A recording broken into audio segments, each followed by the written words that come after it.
Gawat, kapal induk Amerika pimpin armada perang dekati pantai Iran.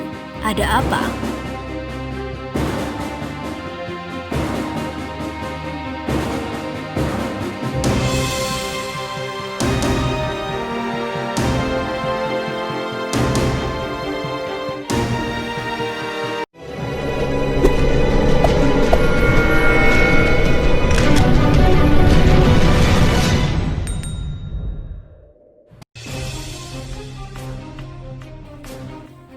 Saat sejumlah pasukan angkatan bersenjata Iran tengah mengikuti latihan tempur bersama pasukan Rusia dan Cina, tanpa diduga kapal induk Angkatan Laut Amerika Serikat atau US Navy datang.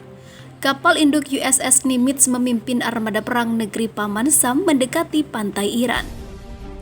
Menurut laporan yang dikutip Viva Militer dari Fox News, kapal induk USS Nimitz CVN-68 dikawal oleh 2 kapal jelajah berpeluru kendali dan 1 kapal perusak. Sementara itu, dalam pernyataan Angkatan Laut Amerika Serikat, pihaknya menyatakan ingin memastikan keamanan dan stabilitas wilayah perairan di wilayah Selat Hormuz. Amerika Serikat ingin menunjukkan solidaritas dengan menyiapkan diri jika perang meletus. Kapal induk USS Nimitz dan 3 kapal perang Angkatan Laut Amerika Serikat masuk ke Selat Hormuz lewat jalur sempit di Teluk Arab yang berbatasan langsung dengan garis pantai bagian barat Iran. Selat Hormuz dikenal sebagai daerah yang dipenuhi banyak ranjau, air dangkal, dan sering menjadi area manuver kapal-kapal perang Iran. Amerika Serikat menganggap militer Iran kerap mengerahkan armada tempurnya untuk melakukan provokasi terhadap kapal-kapal yang melintas di wilayah itu. Tak hanya itu, Amerika juga menganggap Iran memiliki persenjataan rudal balistik yang cukup besar. Oleh sebab itu, kapal USS Nimitz dan kapal-kapal perang Amerika Serikat dikerahkan untuk melindungi kepentingan nasional dan sekutunya di wilayah tersebut. 2 kapal jelajah berpeluru kendali memiliki senjata rudal SM-3 dan SM-6 yang terintegrasi dengan sistem radar eye gaze. Dengan kemampuannya, sistem radar eye gaze mampu melacak dan menghancurkan rudal balistik Iran dengan seketika. Di sisi lain, sejumlah pasukan militer Iran tengah mengikuti latihan tempur gabungan bersama Rusia, Cina, Armenia, Belarus, Pakistan, dan Myanmar. Dalam laporan Viva Militer sebelumnya, Iran mengerahkan kapal-kapal perangnya ke Laut Hitam dan Laut Kaspia dalam latihan perang bertajuk Operasi Kaukasus 2020. Sementara itu, puluhan ribu pasukan angkatan bersenjata Federasi Rusia dan Tentara Pembebasan Rakyat Cina atau PLA menggelar latihan tempur dengan tajuk Operasi Kaukasus 2020. Tak hanya kedua negara raksasa, latihan ini juga diikuti oleh pasukan militer Belarus, Iran, Myanmar, dan Pakistan pada Selasa 21 September 2020 kemarin. Dalam laporan yang dikutip Viva Militer dari Radio France Internationale, sejumlah kendaraan tempur 6 negara dikerahkan dalam latihan ini.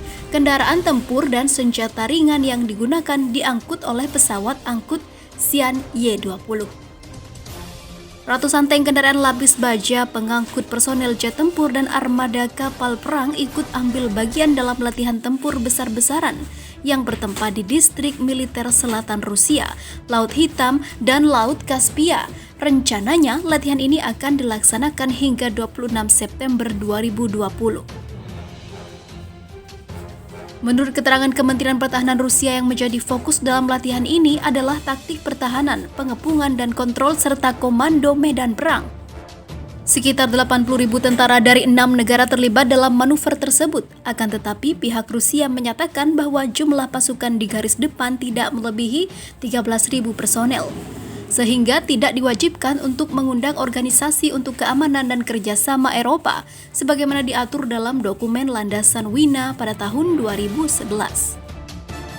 Sejumlah kapal perang Angkatan Bersenjata Iran atau Artes akan melaksanakan latihan tempur di Laut Hitam dan Laut Kaspia.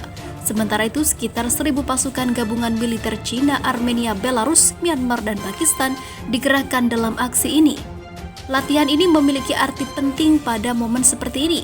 Saat seluruh dunia sedang memerangi pandemi, bunyi pernyataan Kementerian Pertahanan Rusia. Sejak membangun kemitraan strategis komprehensif dalam Selama 2 dekade, Rusia dan China telah bekerja sama secara erat di segala sektor, termasuk diplomasi dan juga militer. Langkah ini diambil dengan satu alasan untuk menandingi dan melawan pengaruh Amerika Serikat. Di sisi lain, diberitakan sebelumnya, pemerintah Amerika Serikat terus mendorong penjualan rudal Air-to Surface canggih dan terbaru negara itu, AGM-84 HK Slammer, ke Taiwan yang dapat menjadi vital dalam potensi konflik dengan China. Sementara itu, Beijing akan menggunakan sistem pertahanan udara S-400 Strum Rusia yang terkenal kejam untuk mempertahankan wilayahnya. Namun, apakah S-400 akan mampu melindungi China dari serangan besar-besaran yang melibatkan rudal baru Amerika Serikat buatan Boeing? Moskow menjual ke Beijing 2 baterai sistem pertahanan udara S-400 Strum pada tahun 2017 lalu dan sudah mengirimkan batch pertama senjata pertahanan itu setahun kemudian. Setiap baterai berisi 4 peluncur yang dipersenjatai dengan 4 rudal, menjadikannya total 16 anti-rudal per baterai yang mampu menembak jatuh pesawat tempur generasi kelima dan rudal jelajah pada jarak 200 km. Amunisi cadangan juga harus diperhitungkan. Kontrak Beijing-Moskow juga mencakup beberapa kendaraan pemutaran, stasiun radar, pos komando, dan berbagai kendaraan pendukung. Sistem pertahanan udara S-400 dibuat untuk melawan semua ancaman udara modern dan bakal beberapa calon ancaman udara, termasuk jet generasi kelima, pesawat pembom, rudal balistik antar benua, serangan rudal besar-besaran, dan sebagainya. Melansir laporan analisis Rusia Beyond pada Sabtu kemarin, Profesor Akademi Ilmu Militer Vadim Kozulin mengatakan, S-400 pasti akan mampu menjatuhkan rudal AGM-84 HK Slammer yang cocok untuk jet tempur F-16 yang telah dijual Amerika Serikat ke Taiwan. Saat ini, seperti meramal kopi, sistem pertahanan udara semacam itu dimaksudkan untuk menjatuhkan semua target udara dalam radius 200 km. Tapi, apakah Angkatan Udara asing akan mengirim pesawat atau misil mereka ke zona kendali? Tanya Kozulin. Seperti yang dia ingat, Amerika Serikat membangun rute penerbangan untuk serangan rudal jelajah Tomahawk mereka selama serangan di pangkalan militer Sayrat di Suriah di sekitar zona kontrol S-400 Strum Rusia yang terletak di wilayah tersebut. Serangan itu dilakukan dengan melewati zona perlindungan pertahanan udara. Jika tidak, hingga 95% proyektil bernilai jutaan dolar mereka akan jatuh, kata profesor tersebut. Menurutnya, tidak tepat jika hanya mempertimbangkan karakteristik dan kemungkinan taktis senjata sehingga menghilangkan faktor manusia dan juga taktis. Setiap serangan dianggap berdasarkan kondisi setiap teater operasi militer, pertahanan musuh, dan gudang senjata Anda. Ya, China tidak memiliki seluruh wilayah yang dilindungi dari serangan udara dengan sistem pertahanan udara, tetapi Angkatan Udara Taiwan juga tidak memiliki kemungkinan untuk menyerang dari segala arah, imbu Kozulin. Perseteruan antara China dengan Taiwan yang didukung Amerika Serikat semakin memanas. Saat ini, Tentara Pembebasan Rakyat China atau PLA sedang latihan militer di dekat selat Taiwan yang dimulai sejak Jumat kemarin. Latihan militer tersebut digelar ketika Wakil Menteri Luar Negeri Amerika Serikat Keith Craig berkunjung ke Taiwan. Setidaknya 18 pesawat termasuk pembom dan jet tempur Beijing bergabung di dekat Taiwan kemarin, yang memaksa Taipei mengerahkan jet-jet tempur F-16.